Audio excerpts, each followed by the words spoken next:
আমরা এই কথাটা প্রায়ই শুনেছি যে মিক্সিং করার সময় একটা নির্দিষ্ট হাইট থেকে ফেলা হয়। কত হাইট না 1.5 মিটার হাইট। এটা কেন করা হয়? যে দুটো জিনিস অ্যাভয়েড করার জন্য। একটা হচ্ছে সেগ্রিগেশন, একটা হচ্ছে ব্লিডিং। সেগ্রিগেশন কি? Mainly course aggregate mainly mixture থেকে আলাদা হয়ে যাওয়া।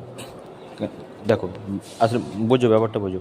কোর্স এগ্রিগেট কি ওজনে ভারী, যেহেতু ওজনে ভারী ও সবসময় চাইবে যে আগে বেরিয়ে আসার মিক্সচার থেকে। তাই একটা নির্দিষ্ট হাইটের উপরে যদি থেকে আমরা যদি ফেলি, তাহলে কোর্স এগ্রিগেটটা আগে নিচে পড়ে আসার সম্ভাবনা থাকবে। সেরকম ব্লিডিং হচ্ছে। ব্লিডিং কি? ব্লিডিং মানে হচ্ছে সিমেন্ট স্লারি যেটা সেটা যদি উপরে উঠে আসে, তাহলে ওটা ওয়ান টাইপ অফ ব্লিডিং।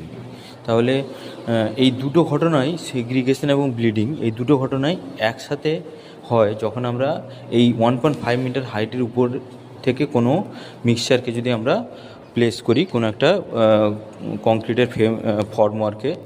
ধরো সেটা কলামি হোক বা বিম হোক বা যে কোনো জিনিসই হোক, তাহলে এই দুটো ঘটনাই একসাথে ঘটার সম্ভাবনা থাকে। তো এটাকে অ্যাভয়েড করার জন্যে আমরা একটা নির্দিষ্ট হাইট আমরা কনসিডার করেছি, সেটা হলো 1.5 মিটার হাইট।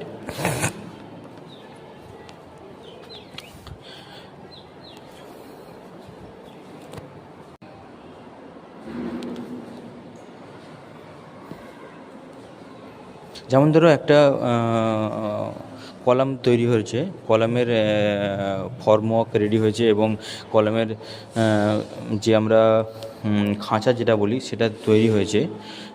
সেখানে ধরো 16, 18 বা 20, যেরকমই হোক কিছু মেন ইনফোর্সমেন্ট দেওয়া আছে উইথ স্টিরাপ মিলে একটা কংক্রিট কলামের কিছু একটা মানে খাঁচা মতো বলতে পারো, সেটা বানানো হয়েছে। এবং সেটার নিচের যে লেগগুলো সেটা কোথায় আছে, সেটা একটা ফুটিংয়ের মধ্যে প্লেস করা আছে। তাহলে ওটার একটা সার্টেন হাইট হবে।